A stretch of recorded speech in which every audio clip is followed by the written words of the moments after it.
Saudações a todos, que a graça e a paz de Deus, no grato e doce amor de Jesus Cristo, esteja em teu coração. Caríssimos, um pastor, um presbítero, um cooperador, um ancião vai dar conta das almas, das ovelhas, do rebanho que Deus confiou a ele, que os guiasse e os conduzisse? O que a Bíblia diz sobre isso? Eles estão livres disso? Isso é uma invenção? É uma falácia? Ou realmente a Bíblia faz esta afirmação de forma categórica? É sobre isso, é sobre esse tema que eu quero abordar, usando como pano de fundo um vídeo que está rolando na internet de um dos irmãos da presidência, que fala que foi atender uma reunião conjugal e o resultado da reunião não foi favorável para o irmão, né, o cônjuge masculino ali, e ele então ficou indignado com o resultado da reunião e disse: bom, se é assim, então eu não vou mais congregar. E o irmão disse: então, o que ele pode fazer? O prejuízo é teu, se você tomar essa atitude, né? E essa conversa, ela foi comentada em alguns grupos que eu participo, e eu gostei da pauta, achei importante e quis trazer aqui para o canal para reflexão, crescimento e elucidação de vários pontos junto a vocês aqui, os meus inscritos que são fiéis, amigos. Tem aí os haters, né, que vêm só assistir os vídeos para criticar, para tentar de alguma forma argumentar.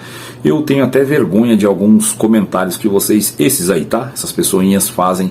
É impressionante a falta de noção do mínimo, do mínimo. Eu teria vergonha de fazer alguns comentários que eu leio aí. Poderia expor um ou outro em alguns vídeos para você ver o tamanho da vergonha que você está passando de graça. Mas o meu objetivo aqui é com aqueles que têm prazer, têm alegria com os conteúdos, já foram tocados, abençoados e multiplicam o alcance desse pequenino canal, porque vê que é proveitoso os assuntos. Bom, vamos lá. O ancião disse o seguinte: bom, eu não posso fazer nada, se você quer então abandonar, né? Fez uma chantagem emocional, o irmão aí fez uma chantagem emocional com o ancião, ameaçando ele, né? Falou: se você então tomou essa decisão, se é essa decisão dessa reunião, então eu vou embora, não congrego mais e tal. Tipo uma criança birrenta que faz esse tipo de coisa. Aí eu vou fazer uma pergunta para você que para mim é muito válida. Qual tipo de filho ele chega no pai e tem ousadia, ou na mãe tem ousadia de fazer esse tipo de chantagem emocional? Pai, se tu não me der isso, ou por causa disso, daquilo, independente do motivo, diz que ameaçando emocionalmente o pai, que vai abandonar a casa, vai fugir de casa, enfim. Qual filho faz isso? O bem educado ou o mal educado? A resposta é óbvia, é o mal educado. E se você estiver assistindo meu vídeo e teu filho faz isso, sim, você educou ele mal. E a culpa é tua. Aprenda sobre autorresponsabilidade. Se você não saiba ainda, dá uma lida num livro de um autor maravilhoso que é o Paulo Vieira, e tem um livro sobre autorresponsabilidade. Dá uma lida, você vai entender quanto você, nós erramos, e o que nós colhemos é a responsabilidade das nossas ações, sim, tá?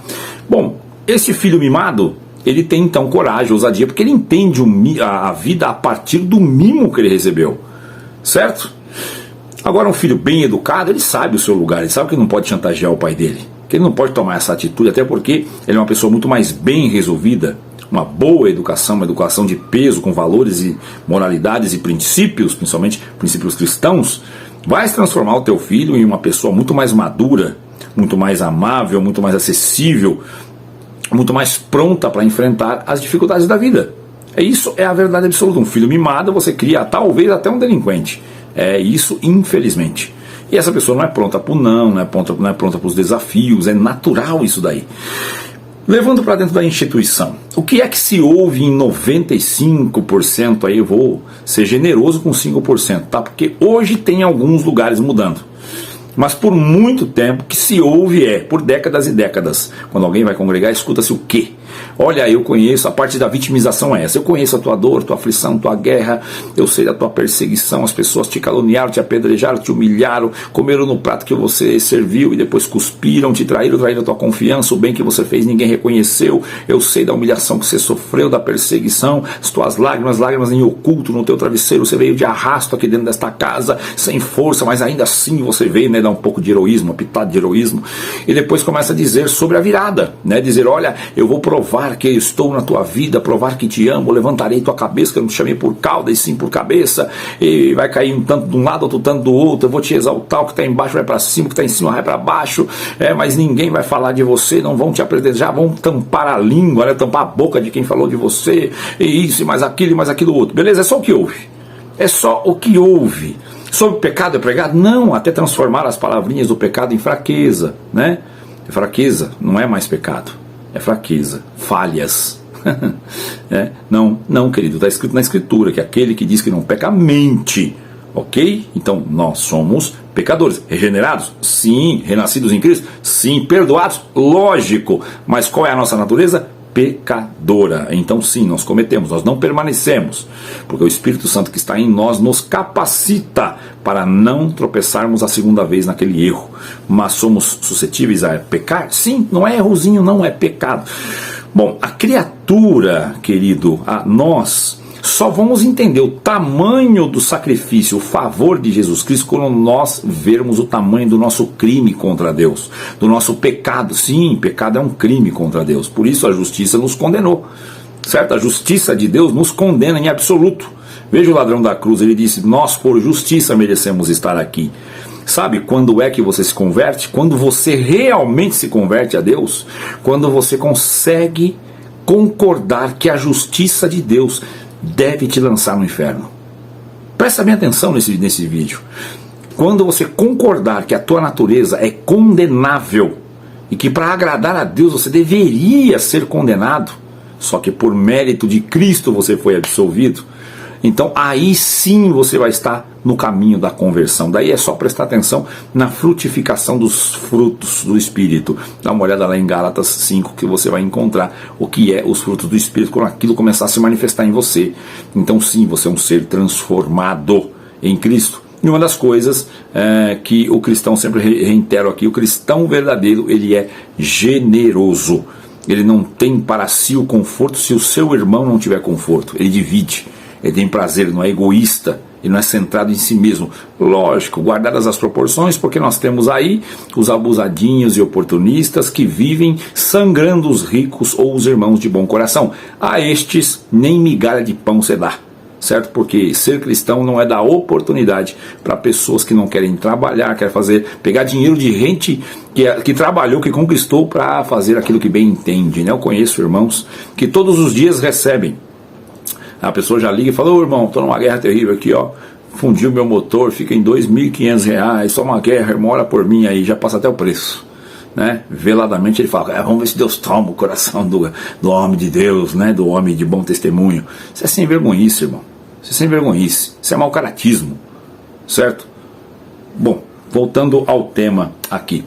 Então, se a igreja é mimada, ouviu-se o mimo a vida inteira, que ela era coitadinha e depois que ela ia ser exaltada, nem uma lágrimazinha que correr, eu vou enxugar qualquer lágrima, né? Todos que falaram contra ti. Irmãos, dá uma olhada nos princípios, nos inícios lá, daqueles crentes primitivos, os apóstolos, o próprio Cristo. Para qual deles foi aliviado a vida, para ficar facinho, sem dificuldade, sem onerações, sem prejuízos, né? Sem tomar um tapinha, uma pancadinha, uma pedradinha, uma prisãozinha, uma morte por decapitaçãozinha, né? Como é que foi? Foi aliviado para eles? Não, e por que vai ser para nós? Mas aí o ministério precisa fidelizar de alguma forma a igreja, pregando esse tipo de coisa. Fica aqui que o Senhor vai multiplicar, vai abençoar, vai enriquecer, vai prosperar, vai virar cativeiro, beleza? O que acontece com esse povo? Povo mimado. Se o povo é mimado, o tratamento é pirracento.